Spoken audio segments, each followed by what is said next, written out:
Hello learners, how are you all? I hope everything is fine. I hope everything is well with you. I hope you have been following all the lectures till now. I hope you have been doing revisions. I hope you have been following them properly. And I sincerely hope that you like the orientation of the lectures in the last unit. We had taken a diagrammatic approach, right, for the unit 5. Today we are going to start the unit 6. Anyways, welcome to our 18th session on the series Ethics, Integrity and Aptitude. So first we will quickly see the recap. In the last lecture, we ended the unit 5 with the modern thinkers. We saw Immanuel Kant and the things he said. He mainly focused on duty-based ethics, right? So then we saw Jeremy Bentham. He gave the principle of utilitarianism. John Stuart Mill, okay, he was a proponent of liberty, right?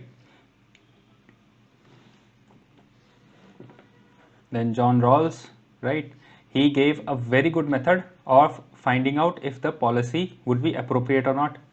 Then Friedrich Nietzsche, right, he focused on religion. Then Rachel Carson, she was also, or she is also known as mother of environmental ethics, very critical. Her basically the theory which she taught has turned out to practical things and which can be used in ethics and in environmental sections also. All right. So today we will start the session with this practice question as usual. The first question, or basically the only question which we are going to deal with, is the unexamined life is not worth living. This was the quote by Socrates, right? So as we ended the unit 5, this becomes important to understand such quote based questions and how to answer them. So we will follow introduction, body and conclusion method. Let me just tell you the brief about this approach which I am going to take. So in the first part, you have to explain the context in which he said this, or a basic introduction that it was said by Socrates and why he said it. Okay, just 2-3 lines. In the next part, you need to explain what do you understand by the quote. So in any quotation based examples or questions, you need to explain them, right? That what do you understand? Let's say what you understand. Then you need to go to the part of current relevance. In this, you can include how it is going on in the society, or how the quote is relevant for the society and for the administration. So this is how you deal with a quote based question, because they don't want you to actually tell what Socrates told. Yes, obviously you need to mention that to create a context, but in the end they want to know what you understand, how you relate it with your own life, how you relate it with the administration. All right. So in the next part, or basically in the next step, we can explain that how what he is saying is related to reason, introspection, and how these things help us in wisdom, in finding wisdom and finding the truth. All right. Just a one line mention should also be there that this quote can also be counter argued. Why? Because it's not necessary that if somebody is living an unexamined life, that is not worth living. All lives intrinsically have worth. This is the basis of United Nations Declaration of Human Right, that every life is worth living, every life is worth protecting. So even if the life is not being lived examined, there might be many reasons, right? Some people are not capable of thinking for themselves. So does that mean that person should not be, does that mean that that person should be killed? No, right? That is why we have mental asylums. So quote can be counter argued, and you can mention that all unexamined lives are not worth living is unreasonable. All right, some lives are, and it's not just about people who are mad. Okay, some people who are living life to their best, they might be climbing, out of the poverty line. They might not have time to live the examined life because they are too busy surviving. So there are many sections of society who will live an unexamined life, but that does not mean that their life was not worth living. Alright, and in the end, like I said, you need to give the current relevance. Okay, I hope you have understood the structure and the demand of the question. Now let us start actually answering the question and see what we will write. So during discussion, I will be telling you a lot of things. So please pause the video and do note them down, right? So in introduction, what we will write? The context. So we can simply write that these are the words of Socrates during his time of exile. Okay, please write that. I am not going to write the whole thing because it will take a lot of time. So it's better that I dictate and you write, but I will explain you obviously. So these are the words of Socrates during his time of exile. Alright, and with these words he called for achieving higher ends of life. Higher ends of life. So with these words he called for achieving higher ends of life, or to become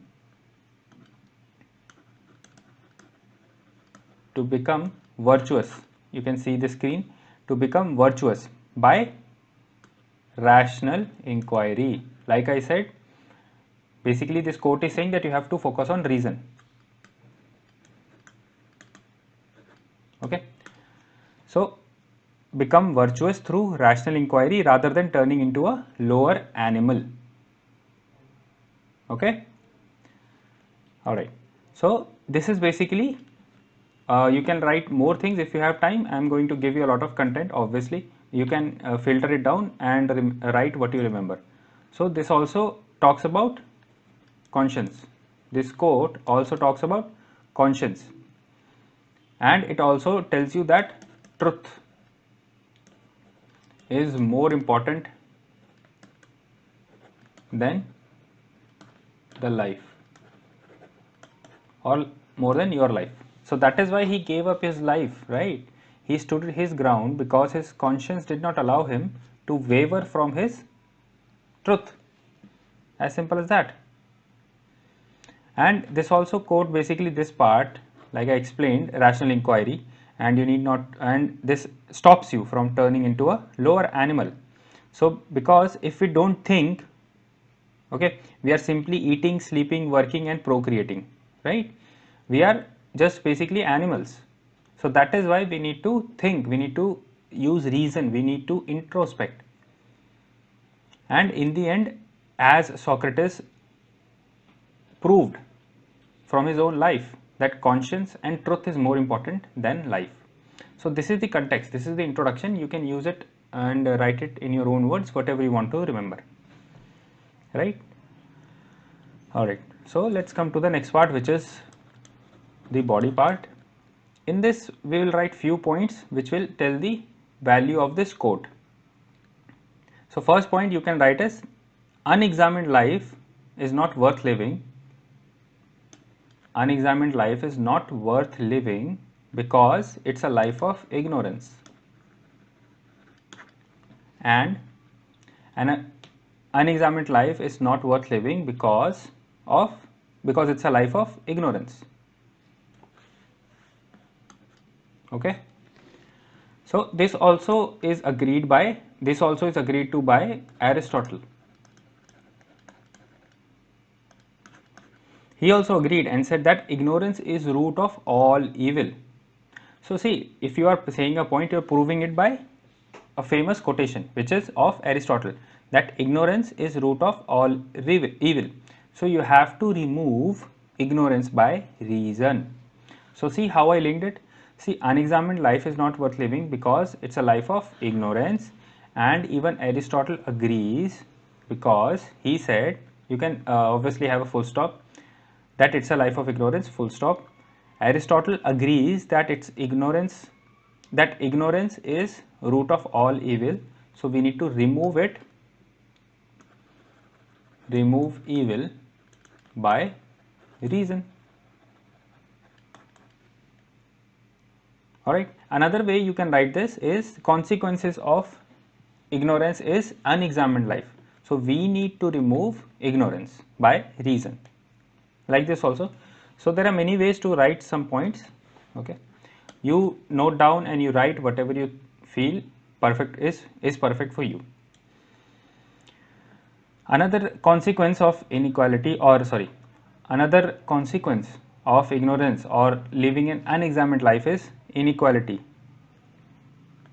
Okay, so we are just okay, this is the second point, that you can write consequence of ignorance is inequality,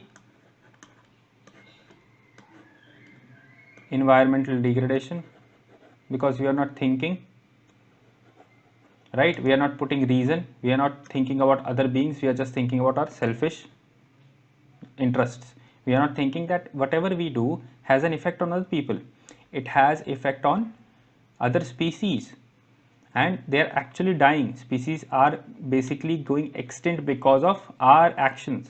So if we had a reason, right, I mean to say, if we had reasoning ability in our mind, we would consume less, we would waste less, we would utilize or reuse more. But no, we don't do that. And it's not like people don't do it. Majority of people are not able to do it because they are not utilizing the higher level of their reasoning power. Alright, also this goes to child labor. So consequences of ignorance, and also all these things happen because unexamined life, living an examined life is not easy. Okay, it comes with lot of demands, lot of awareness, lot of sacrifices. Okay, then you can write another things that you can use to prove it right, prove this quote right, is you can say in Indian philosophy, even enlightenment comes from introspection, and removing ignorance is part of thinking inside you, right? Because ignorance is coming from where? From inside you, right? From your own mind. If you are not using reason, it is not being used in your own mind, right? Not in your knee. So in Indian philosophy also, enlightenment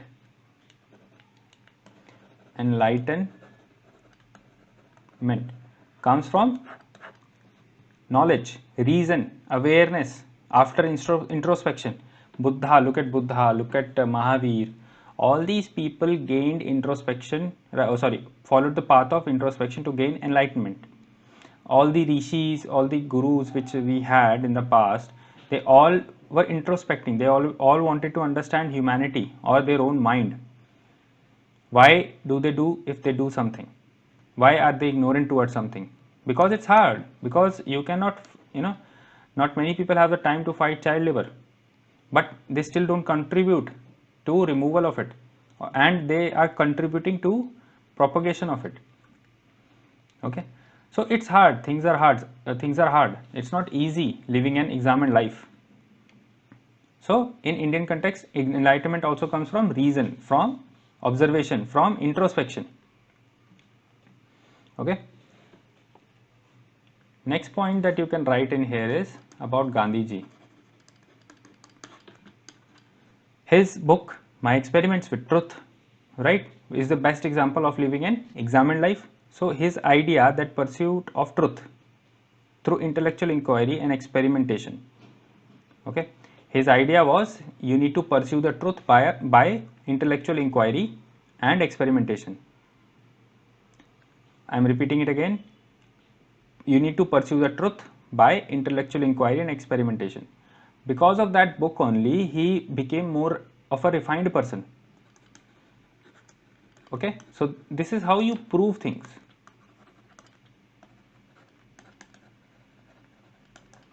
How is one more example which you can use by proving your point is, for proving your point is, example of Arjuna. While everybody was warmongering and doing things just because the war was there and they want to fight, okay, Arjuna was the one who actually reflected on his actions. He questioned the meaninglessness of the war and purpose of his life. Other characters like Bhishma, Yudhishthir, Kauravas, they just wanted to fight. Okay, no matter whom they are fighting with, right? Even if it is family. But Arjun was the one who questioned all this.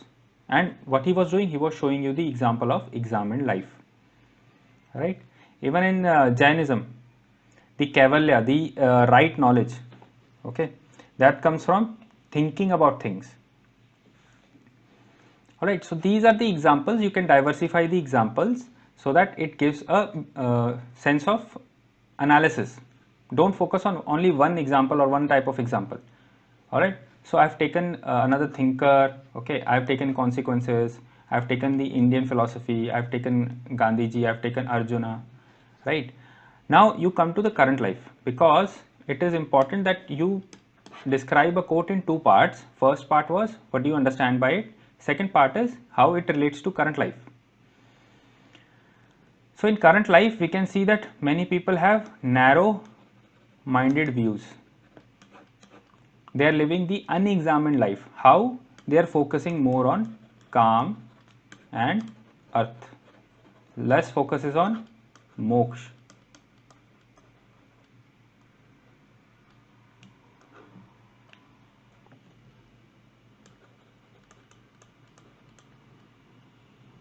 And also dharma. So more focus is on getting the materialistic angle of life, achieving the materialistic angle of life. Okay, they are leaving behind the duty and the salvation. All right. So all these things are because you are living an unexamined life. You are going with the herd mentality. You are going where other social, not people exactly, but how social or society is guiding you to do. All right. Another thing which we can write is about objectivity. How will objectivity come? Think about it. Objectivity comes from reasoning, right? And we have read about this. If there is no reason, what will you do? You will act on your prejudice.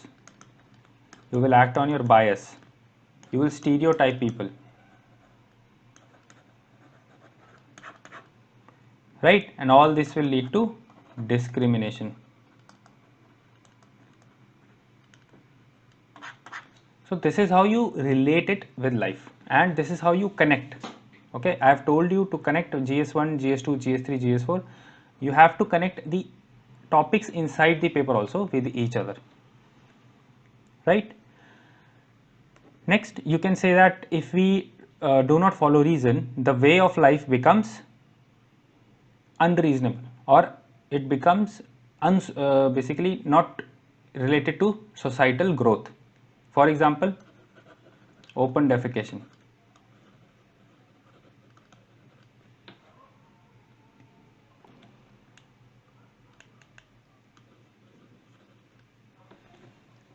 Okay, what else? We are not following sanitation practices. One of the easiest example is traffic problem. People don't follow rules.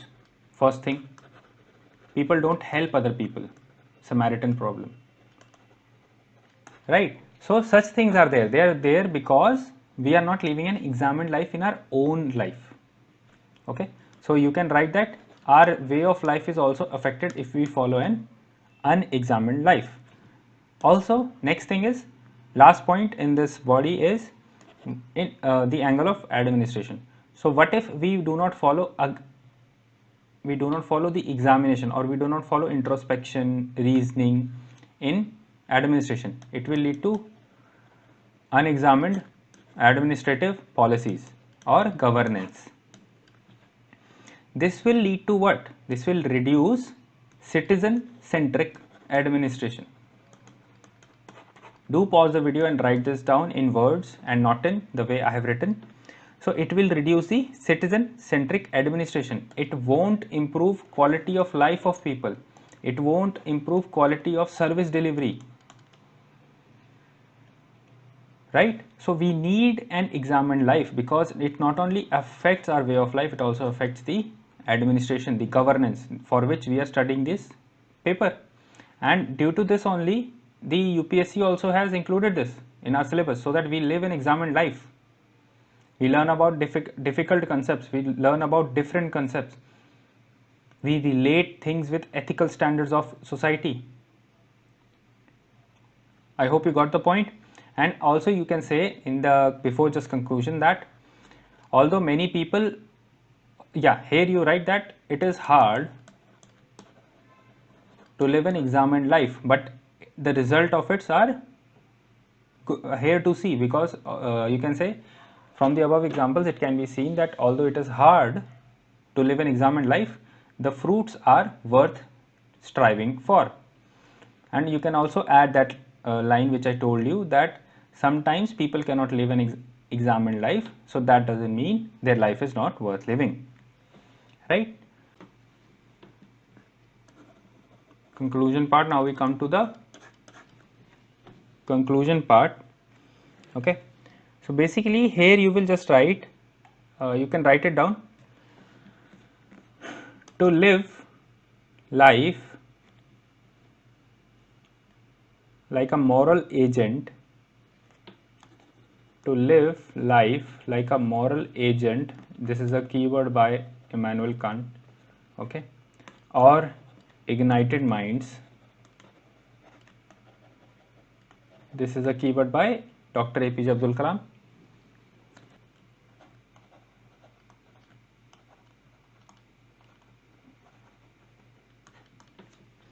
Alright, so to live life like a moral agent or ignited minds, we need to have compassion for the old people and the vulnerable people. Okay, we need to understand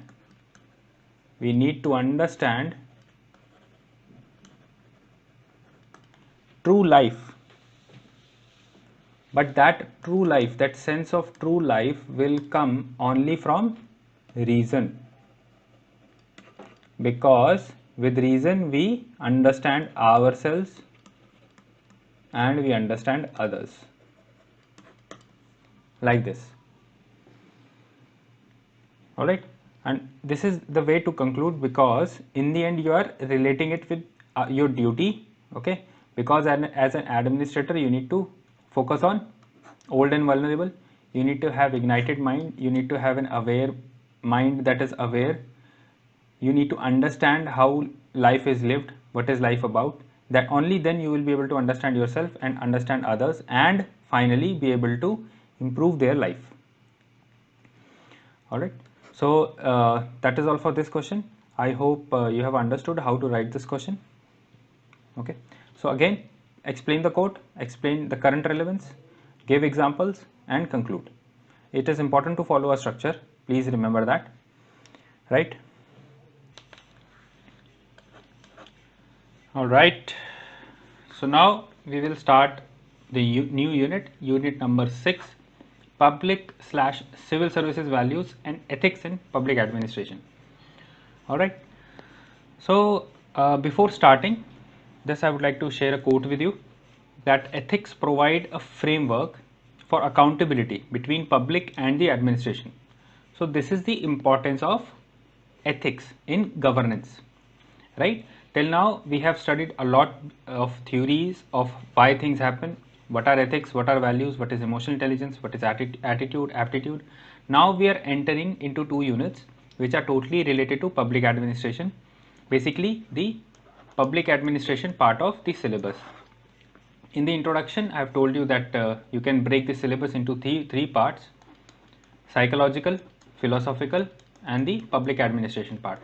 So this is the public administration part, where we will study the application of ethics in basically public administration, right? So this is the crux which you can quote anywhere, right? So before starting the actual unit, I think you should learn about the comparison between unit 6 and unit 7, because these two are very interesting first of all, and they are also interlinked.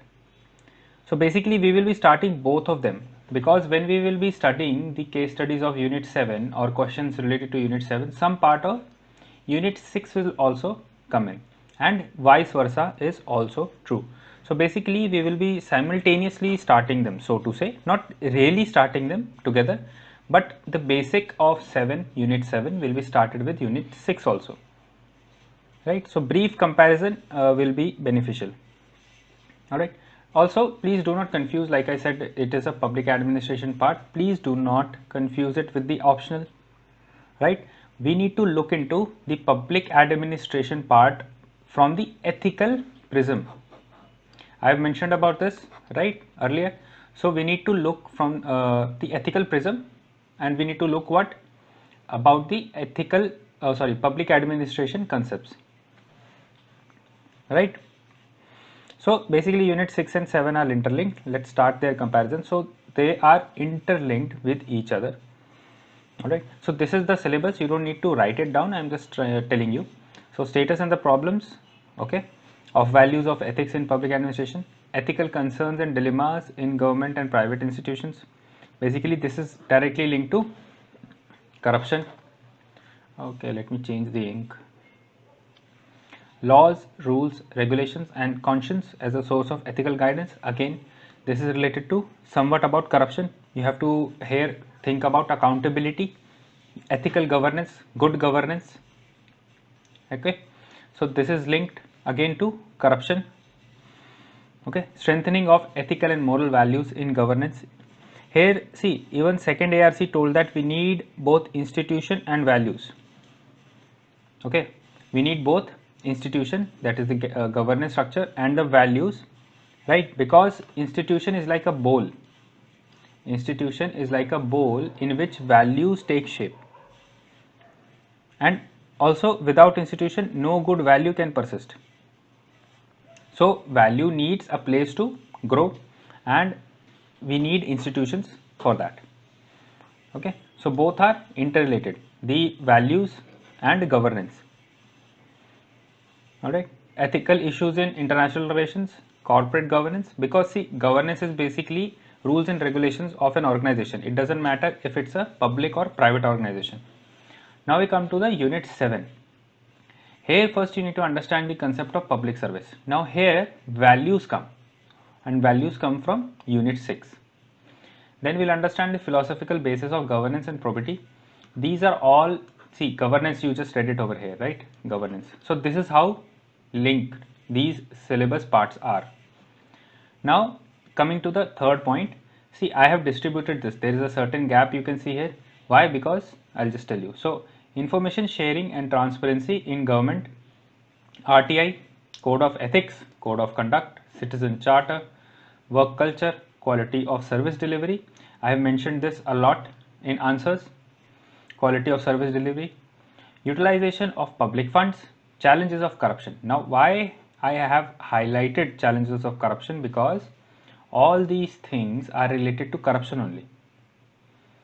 Transparency, accountability, and why we need all of these things? Because we are facing the evil of corruption.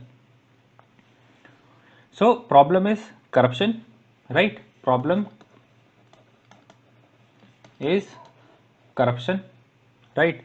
Now the principles to solve it will come from values. Principles will come from values, like on what basis you should motivate people, what values you want in people. And the tools are RTI, citizen charter, right, work culture, all of these things. So this is how I have broken up this or I've connected these two units. You can see them in framework of problem, principles and tools.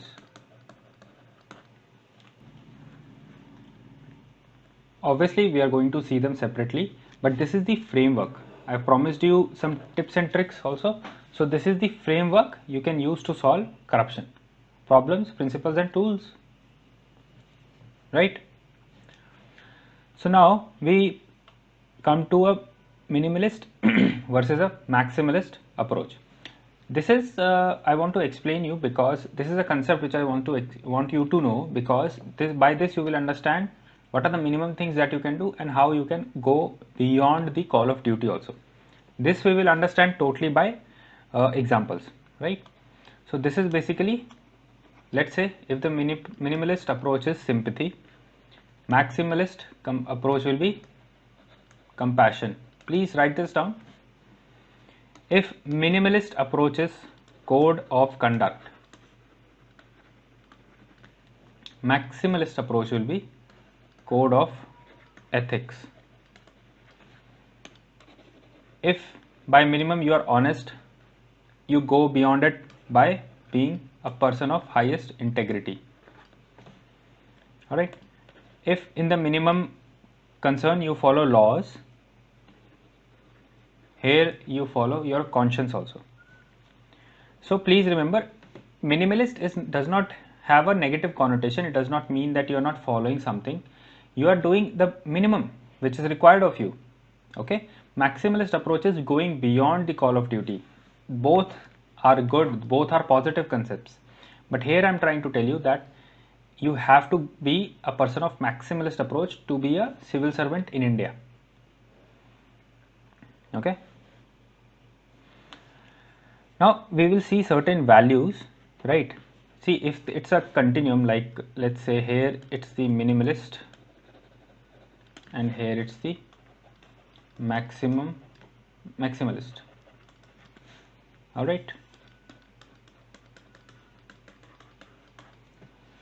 So here the ethical values that will come is, let's say, honesty,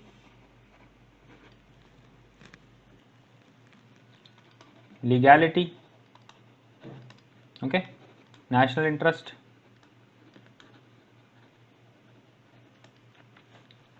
okay. Then at this point we can have democratic values. Okay, these are all values, ethical values, democratic values. Just remember your constitution, the preamble, secularism, equality, many more you can write, justice, fraternity, liberty, tolerance, all right, citizenship, being a good citizen of your nation. Next, professionalism or professional values. Here you will see, or you can write objectivity, okay, objectivity, then excellence. This is all something which we want, okay, which we go beyond what is required of the office, like sitting half an hour more or being more focused, switching off your phone. So such things when you do in office, it leads to increase in your professional values, okay. Effectiveness, economy of resources, of input and output.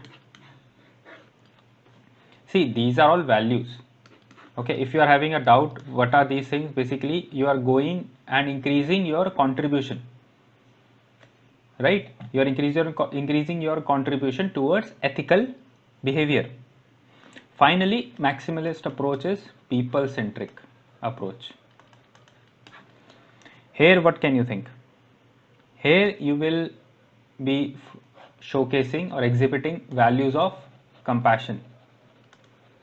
If you see this previous slide, I have talked about compassion in maximalist approach. So in people centric you will focus on compassion, decency, punctuality, altruism. See, all this is not expected of you in the minimalist approach. All this is you going beyond the call of duty to deliver something which is not yet delivered, okay, and having democratic functioning. So all these are values of being people centric, and in the end what do we need? We need administrators who are people centric, who are not just professional, they are people centric. So that is why I'm telling you this. We just don't need ethical, democratic or professional civil servants. We need people centric civil servants so that they deliver good quality of service, which is democratic in nature, which is egalitarian in nature, which has equity as a focus and not equality, right? So you can relate these values with the DOPT report also. I hope you have downloaded that report. DOPT has a report on values for public administration. Please see that, right? So in the end, I hope you understand why I discussed this minimalist and maximalist approach. Both are positive concepts. Please don't take them in a negative way. right? Okay, so now we will move on to the next topic of the day, which is status and problems of values or ethics in administration. Basically, this means importance of ethics or values for civil servants. So it can be asked in any way. This is a different statement, this is a different statement. Please remember, UPSC tries to play with words, but the actual answer is in your mind only. You have read about it. If you complete your syllabus, do always remember, if you complete your syllabus, you will be able to write at least something in the weird questions also. Obviously, you will be able to attempt nicely the 15 to 18 questions, but the problem comes in the last 2-3 questions wherein you don't have much information or you are running out of time. So if you are not running out of time and you have a good writing speed, and if you complete your syllabus, you will be able to write something fruitful, meaningful in the answer. So this is how you can interchange the sentence, but meaning remains the same. The answer remains the same. So what is the importance? Importance is in role model, constitutional authority, first line of defense. I am going to explain all of this. Special responsibility of civil servant, consequences of unethical action. So these are the importance of ethics or values for civil servants, right? So first we will see about the role model. See, in this we can see that they are doing the development role, right? Why they are role model? Because we have read about this before, that their work has demonstrative effect on society, and also many people, like there is a lot of socio-economic issues in our country and many people are not that well off, so they consider educated civil servants as something of a role model. That is why many people strive to be in civil services. So people who are uneducated, right, who are basically living below poverty line, they consider these educated civil servants as some sort of saviors. Okay, that is actually prevalent in a lot of rural areas. So basically they see these people as, the villagers see them as role models, the students see them as role models, that if they can do it, other people will also do it. Do what? Work for the society, bring positive change to their quality of life by doing development work.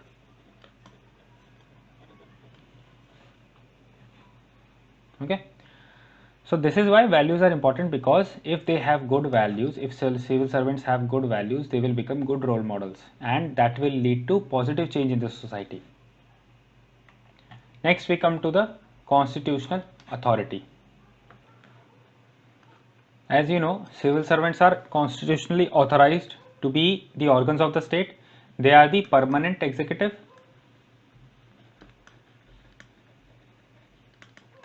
right? When they go to far-flung areas in the country where rule of law is represented by them, right? They are the role models. So they are the rule of law basically, right? So they have the constitutional authority. People see that the government is coming to them to serve them, because the civil servant is a servant, right? So they have constitutional authority to serve the people. So people see them as role models and people see that the state is actually working for them, the votes are actually leading to something, the taxpayers fund is actually leading to something. So people see them as state functionaries. Okay, and also, so by all of this, if the civil servant has good values like fraternity, brotherhood, right? If the civil servant follows fundamental duties, fundamental rights, okay, what all will that lead to? That will lead to concretization of these abstract values, the liberty, justice, equality, all these values which are there in the constitution are concretized by the civil servant in their functioning. So that is why they are constitutional authority. And if they, now the importance, now you have understood what is the constitutional authority. Now the values and ethics are so important, because if they become they behave like kings because they have enormous power. They are the actual representative of government. They are the rule of law. Okay, that is a very negative word, but in many places of India, this thing exists, that where people become, that is the negative side. That is why I am telling you this, that if people or the civil servant do not follow values, they become themselves the rule of law. They think they are the kings. So these are the negative things. Basically, absence of values and ethics will lead to people behaving as kings rather than servants. The civil servants behaving as kings and rather than servants of people. So this is why values are extremely important, because they are the constitutional authority, and if they do not put a check on themselves, they do not follow good values, ethical values, they will become kings, which is bad in every sense of the democratic country. Okay, it is bad in every sense of the word, which is democracy, right? So this is why, since they are constitutional authority, ethics and values are extremely important in the functioning of a civil servant. Coming to the next point, they are the first line of defense. What do I mean by this? Whenever a civil servant functions, there are a lot of rules and regulations they need to follow. But many times the rules and regulations and laws have certain gaps in them. Gaps in the sense they provide discretion to the functioning authority. That will be the civil servant, the IAS, IPS, IRS, and so on. So these people have discretion a lot of times during their functioning, because laws cannot predict everything. Rules cannot and regulations cannot predict everything. So they need intelligent people at the helm. That is why there is such a difficult exam for selection of these people, because they are the permanent bureaucracy. They are at the front lines. They are actually the organs of the state which actually deliver things. So whenever there are a lot of discretion involved, what will the civil servant do? They will follow ethics, values, which are conducive to good governance, which can lead to ethical governance. Alright, so that is why, see, if it is not followed, what will it lead to? Corruption, as simple as that. That is why unit 6 and 7 are linked. So they are the first line of defense against corruption, against unethical governance. This is why values and ethics are very important for administration, because there is a lot of discretion involved. Okay, wherever laws leave a gap, ethics fill that gap. You can quote this: wherever laws leave a gap, ethics fills that gap, right? Laws, rules, regulations, these are all what? External accountability mechanisms. And when these are absent, what will happen? Ethics will come into play. That is why that is why UPSC introduced this, right, as a proper subject. So ethics is internal accountability mechanism. This is very important. Okay, please do note this down. So this is why second ARC also mentioned, and I have mentioned it before also, that second ARC mentions that there is a huge power and information asymmetry in our country, which leads to people, basically it leads to my baap culture. Okay, my baap culture, that the civil servant is the king. Like I just mentioned in the previous slide, civil servant becomes king. They have a lot of power and they have a lot of information as compared to a common man in India, because millions of people are what? They are below poverty line. They have basically they're fighting for survival. Okay, they cannot always hold people accountable. They're not financially, legally, digitally aware. So this is all leads to people who are coming into service becoming an elite. They think they are an elite, because when they see such people who are so poor and they have to serve them, but they see these people don't know anything, they cannot harm us, so they tend to become kings rather than civil servants. Coming to the next point, special responsibility of the civil servant. See, we have understood that they are basically more than just managers. They have a democratic responsibility. They have a democratic responsibility, right? So they are more than managers. They have a democratic responsibility in the sense that they have to be change agents. They cannot just simply follow the rules. They have to follow them and make them better with respect to the conditions of India. Like I just told you, people are not that legally, socially, digitally, financially aware, right? So people and society as unequal as India, people need these servants, civil servants, who are more democratic rather than just plain managers. All right. So this is the first point. Second point is they handle a lot of public fund. They handle the actual, not just a lot of public fund, they handle the public fund. So public fund is basically the property of public. That is not the property of civil servants. So what are civil servants doing? They are spending that money as a trustee. This is the concept of whom? Gandhi ji. See, this is why I did not take Gandhi ji as a separate thinker, because we are going to study him wherever he is relevant.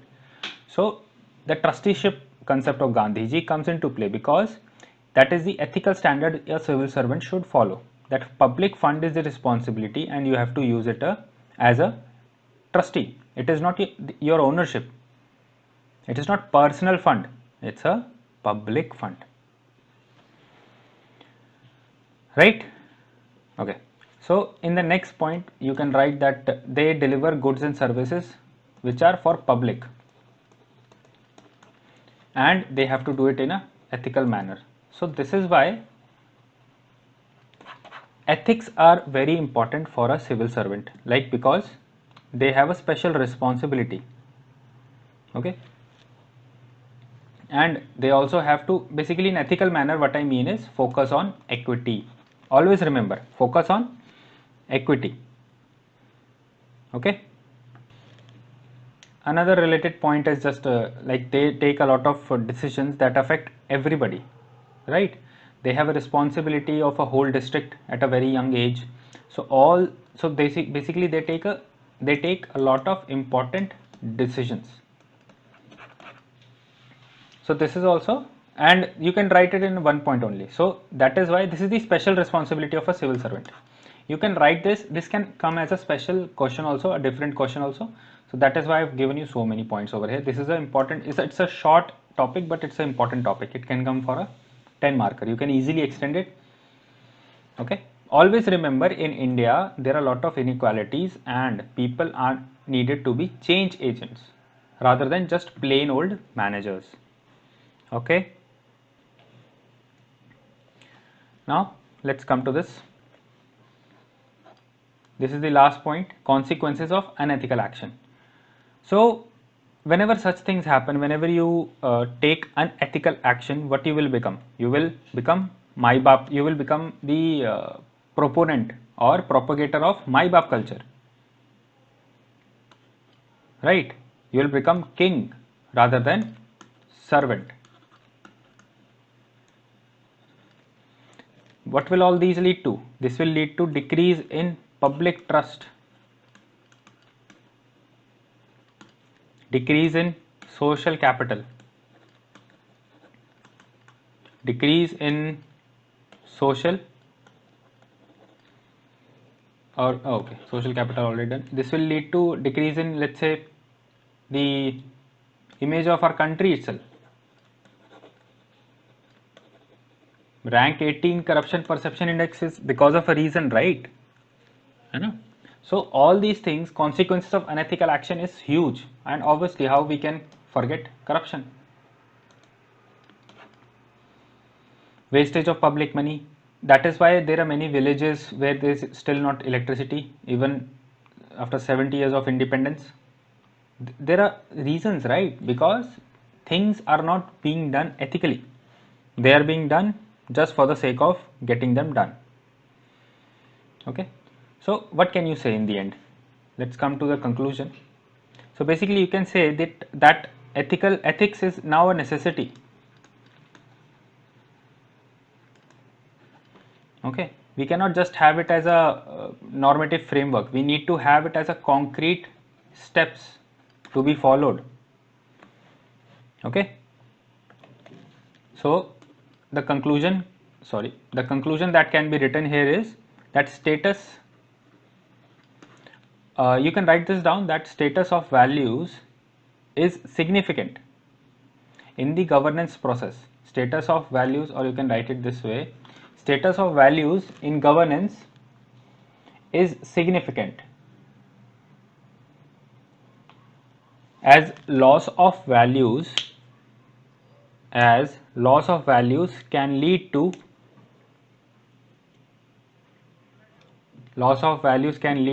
serious consequences, like we just saw, right? Serious consequences. So value in governance process significance, as loss of values can lead to serious consequences. Okay, values, next line, values are essential, values are essential component of any organization,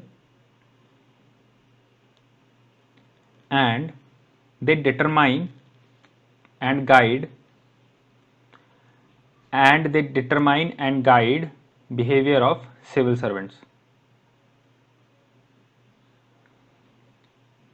Hence good governance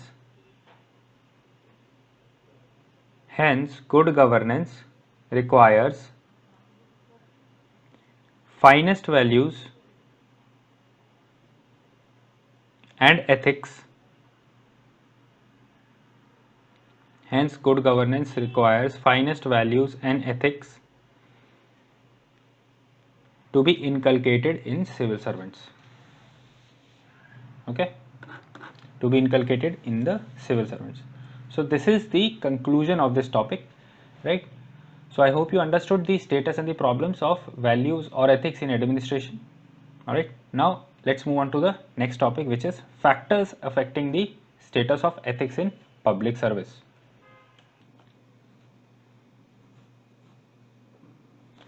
So these are the some of the factors, right? I have distributed them in this way: historical, legal, judicial, socio-cultural, all right, political and economic. So these 5 factors are basically the factors which affect the status of ethics in public administration or governance. Let us see them one by one and try to understand what they mean. Alright, so in historical factors, let us take we'll study this by examples only, because there is not much theory to explain over here. Okay, so basically this historical factors, the tagline over here is ethics or absence of ethics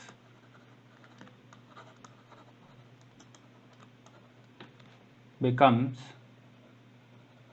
a norm with time. And how does this happen? First example that we will take is of Buddhism and Jainism. You know that these two thinkers arose because of the prevailing social economic conditions, right? Basically due to corruption in the religious practices, because it was focused on only one class. Okay, it was caste based. Sorry. Okay, these religions were caste based. They were very discriminatory towards females, right? Gender inequality was prevalent. All right, animal sacrifice was there. All right, so domination of class and caste was there, and discriminatory practices were there, animal sacrifice was there. So due to all this moral, economic, social corruption in the society, these two religions basically arose, right? So when we follow these, this will lead to ethical practices. That is why they gave Buddha gave eightfold path, Jainism gave five ratnas or five paths, okay, or five gems, okay, and so on. Okay, coming on to another example, East India Company. It also had a lot of corruption where the civil servants employed by East India Company indulged in a lot of corruption. This was and Warren Hastings was also responsible for this. All right, and when Lord Cornwallis came to India, he brought it down. Okay, he tried to analyze why people were doing this and all. So he analyzed it and brought it down. Okay, if we see in post-independence India also, Mudra deal, Bofors scam, 2G, okay, Commonwealth scam, and so on. So basically, what we see is corruption was there, corruption was there, corruption was there.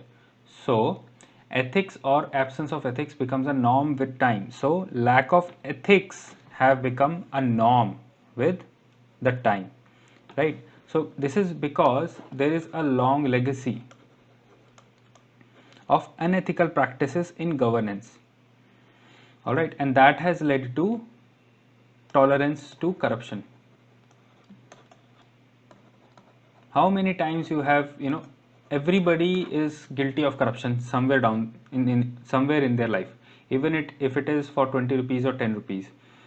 Haven't we all paid some money to get out of a fine? Okay, everybody in their life has done this. Okay, I know this is a very brutal thing to say in a lecture on ethics, but this is the reality which you need to face. You cannot be idealistic in the examination. You need to accept that yes, we live in a sort of society where corruption is tolerated, and it's just not about India, other places also, right? But that also depends on the socio-economic development of the country. Anyways, that is a separate discussion, but yes, we have accepted and tolerated corruption due to the historical factors, right? Okay, so moving on to the next point, legal and judicial factors. Basically in this two things will be there, laws and judiciary. In the laws factor, okay, there are a lot of laws in India, you must be knowing it, and basic flaw is that they reduce the status of laws in the society because people are able to misuse it because of two things. First of all, there are overlaps. Second, there are gaps. So when two or three laws overlap, okay, people are able to identify loopholes and exploit them. And there are, let's say if there are not multiple laws, there are one single law on something, there are gaps in it, people are able to exploit that also. So we need proper laws. This is why the government of India is trying to reduce the laws related to labors. Okay, they're trying to reduce it so as to reduce the problem which I just told you. Even Niti Aayog's 3-year action agenda has said that so many laws are there and people are using them because of this. Okay, second point is judiciary. As you know, there are a lot of delays, right? There is a lot of basically no defined law on this, okay, because people have right to adjournment also. There is a lot of pendency of cases. All this leads to trust deficit. So these things also affect the status of ethics. If people do not believe that judiciary would be able to help them out in time, what people will do? They would try to bribe, right, other people, or basically bribe the police maybe to solve their case rapidly, or I'm saying a word in Hindi, rafa dafa, basically to make the case disappear, something like this. If judiciary has less pendency, less delays, there is swift judgment, quick judgment, right, fair judgment, then obviously people will try to approach judiciary and trust in rule of law. Even economic survey uses a heavy word that in lower judiciary, it's a state of anarchy. Okay, Matsya Nyaya, the bigger fish eats the smaller fish. So economic survey has used this term that it's a state of anarchy in the lower courts because of so many pendency. Around 3 crore cases are pending. right? For example, there is a Chara Ghotala case, fodder case in Bihar on a political leader. It took 20 years to get solved. Okay, so here there is a recommendation by second ARC, please note it down. A neatly formulated law, a neatly formulated law with a clear stress, with a clear stress on fair conduct, on fair conduct and honesty. A neatly formulated law with a clear stress on fair conduct and honesty will promote ethical governance. Will promote ethical governance. Alright. So, efficient and effective judiciary with a faster justice system, okay, can reduce the immorality in public. Okay, it can reduce immorality in public. Next we come to the socio-cultural factors or the context. See, here you need to understand that civil servants don't come from mass or don't come from a different society. They come from ourselves only, within ourselves, within the society we live. Okay, so public servants or public institutions, they both are what? Microcosm, or let's say miniature of society. It is also saying that society gets the leader it deserves. So similarly, they get the public institutions and public servants they deserve, right? The bureaucrats, they come from society only. They carry with them the public servants and public institutions. They carry with them the same prejudice, same caste hierarchy, gender inequality, because they come from the society that we live in. You cannot change someone's nature, right, just by an examination. That is why there is so much corruption. That is why people, they go and they pass the test by saying that we would focus on such good things and all, but in the end they end up functioning the other way around. And I'm not saying everybody is like this, but and not everybody wants to be like this, but still the result is many people do fall off the track and all that. So all this prejudice comes from society only. So society needs to change and society needs to ask for better leaders, and first they need to change themselves. The society, the collective consciousness needs to change. Like Gandhiji said, be the change you want to see in others. So society needs to be the change it wants to see in the leaders. Okay, so let me give you some examples. If society accepts corruption, the leaders will also do that. There is a so-called glass ceiling for women, because the society accepts, hence the CEO, the board of directors also accept that. See, when society is accepting, why do we need to change anything else, right? Okay, and one example I would like to give you here. Jat agitation happened, right? You know how violent it was. If not, please go and read about it. So there was a report published after that by Prakash Singh. He was the same person who filed a case, and Supreme Court gave some reforms, okay, police reforms. So under him a committee was set up to tell why law and order broke. So this report also said that police officers sided with their caste loyalties during the agitation, right? So such things are there which affects the ethics in public service.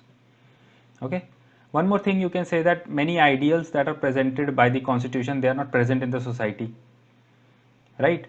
Constitution has forced people to be, or think equally, but inside society is not like that. Okay, this is also one way to understand, right? So administrative people will come from the society only, and the behaviors which are there in the society, they will be the behavior of administrators.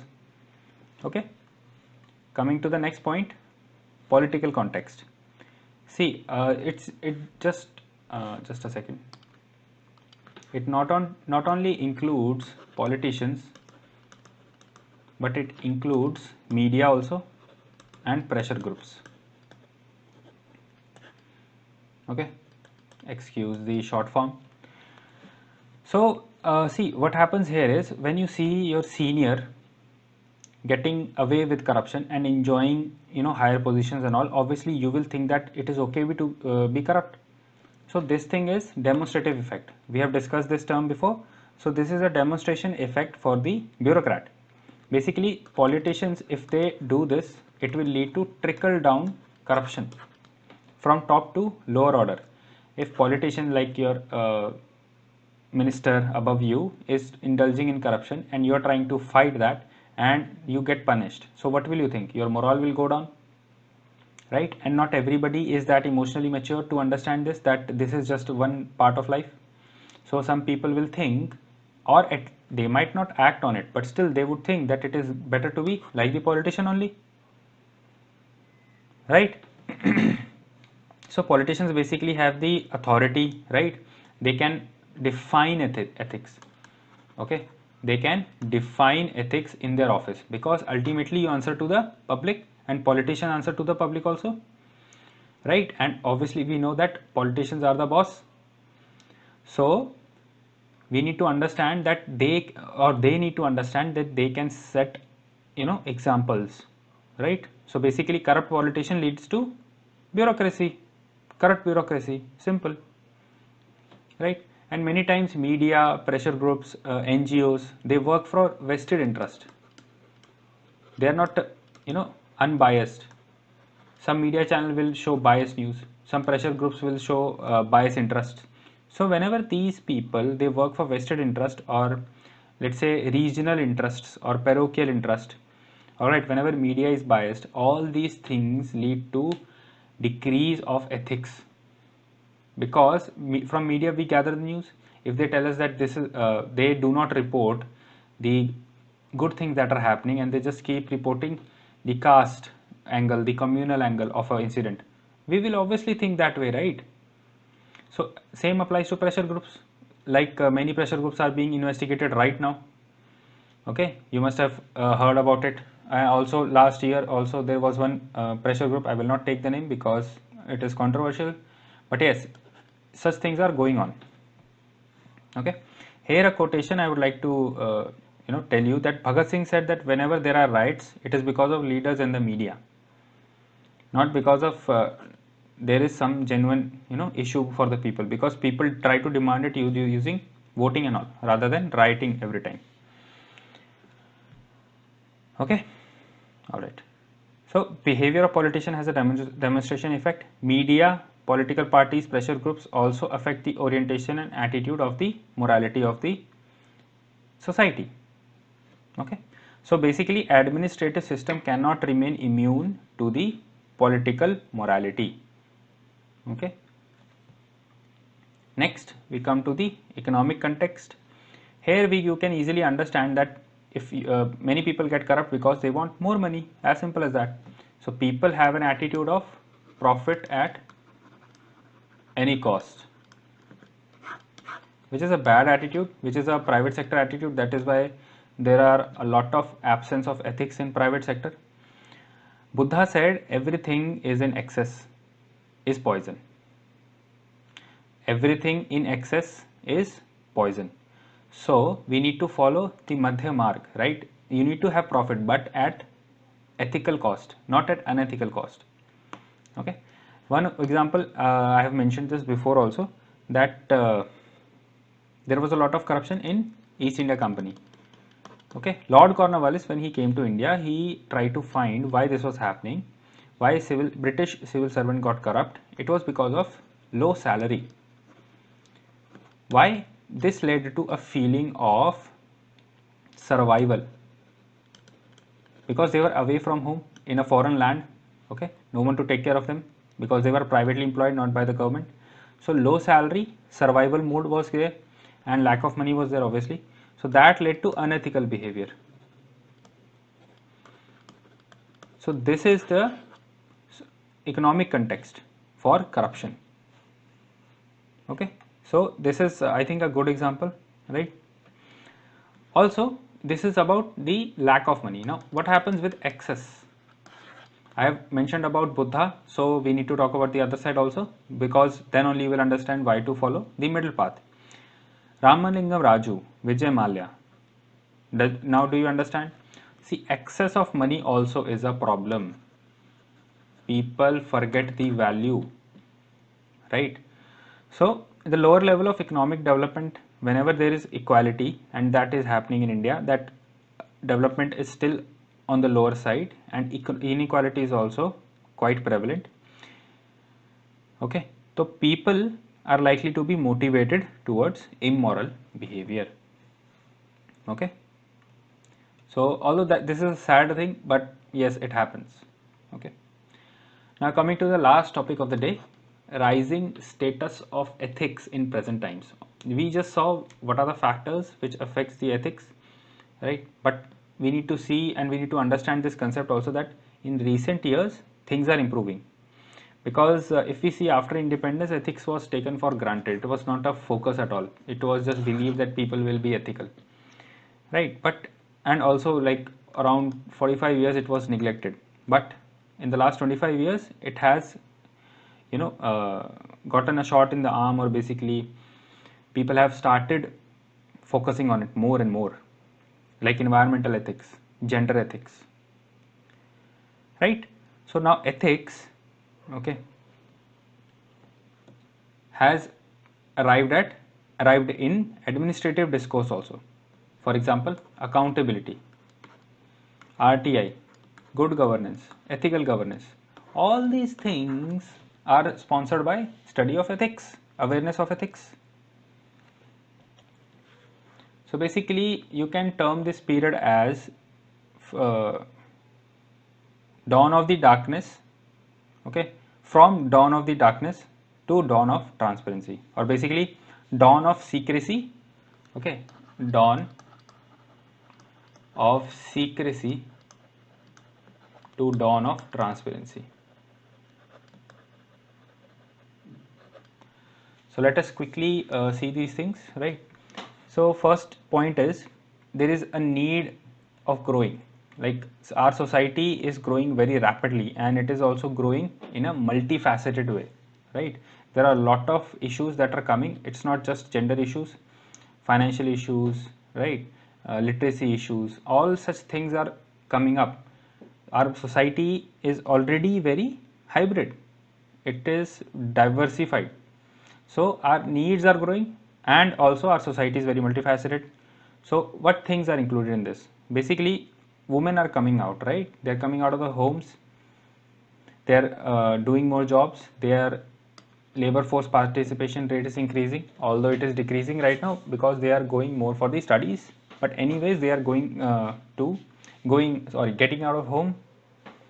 Many women are participating in entrepreneurship, right? Second thing, first thing is women. Second thing is state, role of state. It is increasing because the capacity of state to deliver more goods is also increasing, right? There are many vulnerable sections in the country still which need government's attention, so government cannot back out of that, right? A lot of progress has been made in ICT, information and communication technology. That needs to be spread to the people, and that is why government is working on BharatNet, right? And as always, civil servants, they have to perform democratic function and not just managerial function. For that, obviously ethics is needed.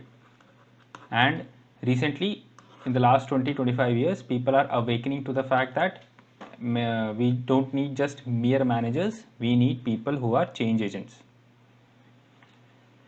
Okay, like for example, Sarva Shiksha Abhiyan, the bureaucrat who thought it, or the team of bureaucrats who thought it, obviously were thinking about people. They were not just thinking that we need to develop a scheme, they developed it with thought. Okay, so people are getting active. Idea of citizenship. Next point is idea of citizenship. So people are getting active now. People are actively participating. Okay, many best example is RTI. It is making civil servants transparent and accountable, right? Other things are citizen charter, right? So such things, they are making people aware about what is going on in the organization, in the government. And it's not just citizens, many groups are also there, like Mazdoor Kisan Shakti Sangathan. They are also very active and working for the ethical governance. Okay, next we come to globalization and internationalism. Basically, India's status is rising in the world, and India needs to maintain it also. It's not just it's rising so it will keep rising. No, there are a lot of threats to it also. And also India aims to increase the FDI flow in their country.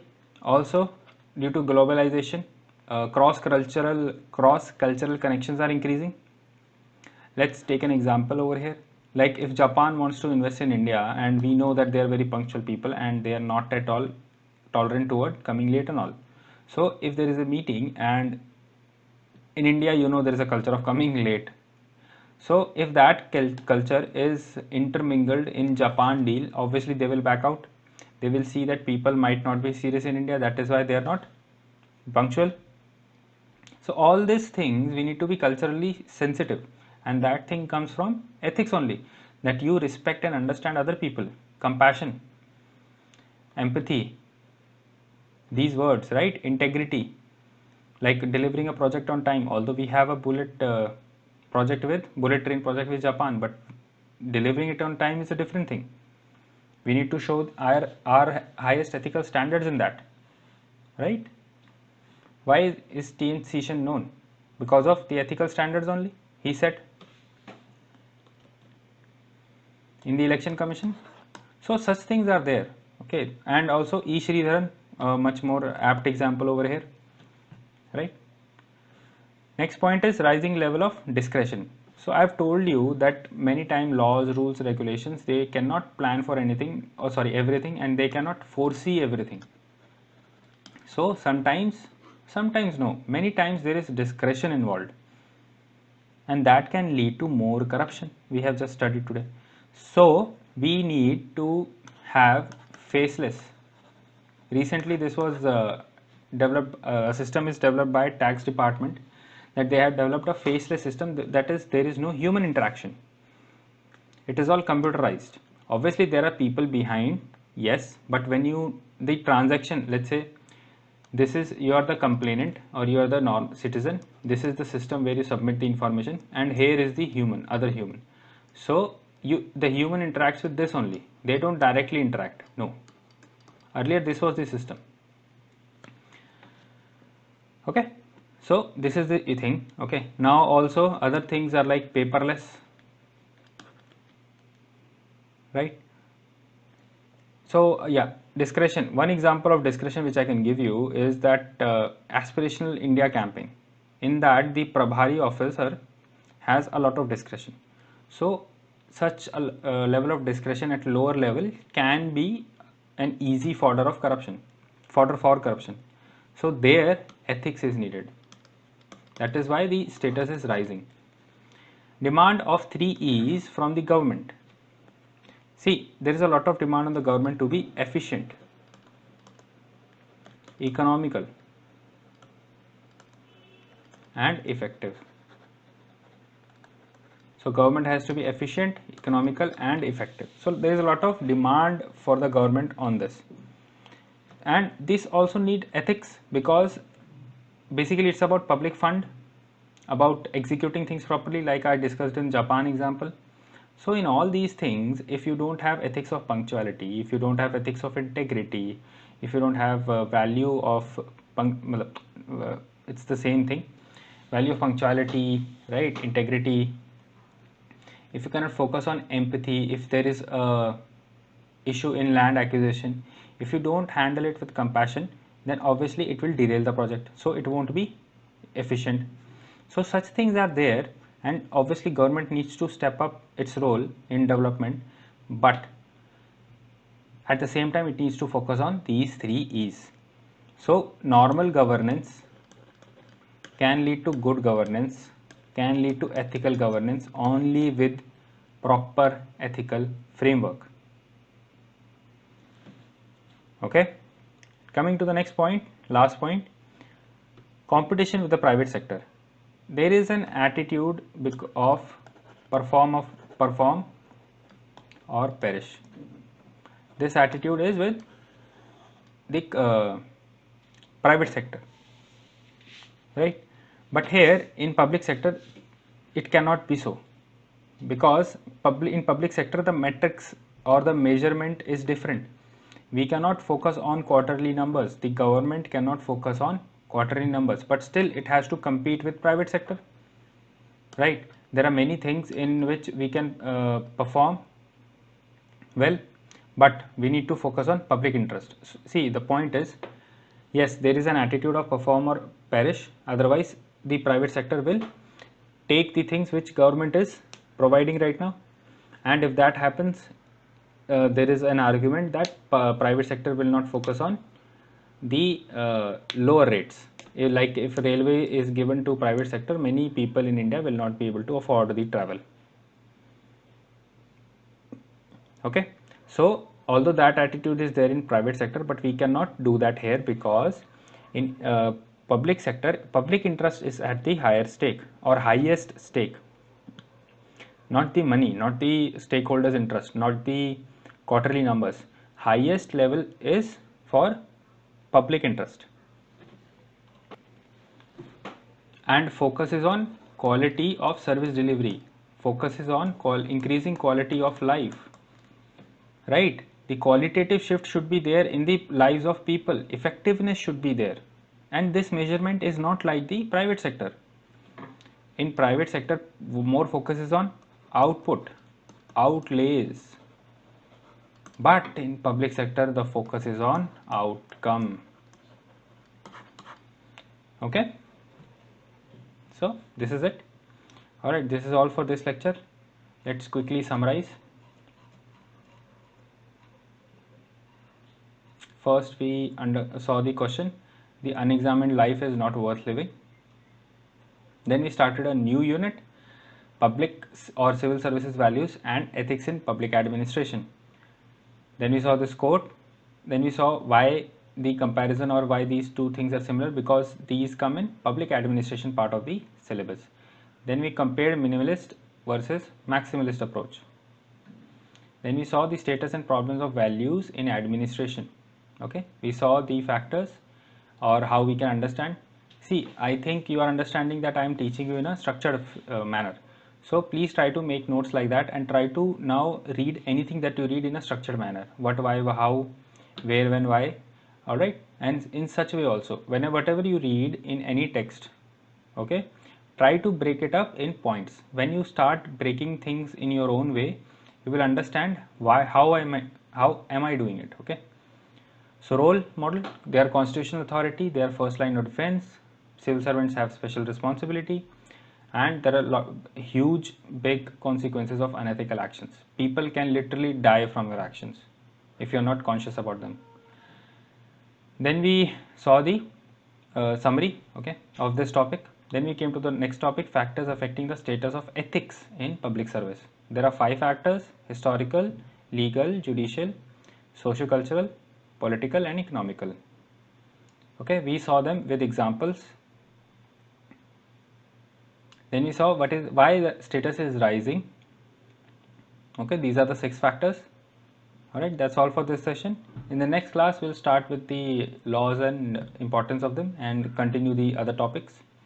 All right, that's all for this lecture. Thank you, everybody. Hope you understood things. If there is any doubt, please let us know. All right, chalo. Have a good time, everyone. Bye bye. Take care.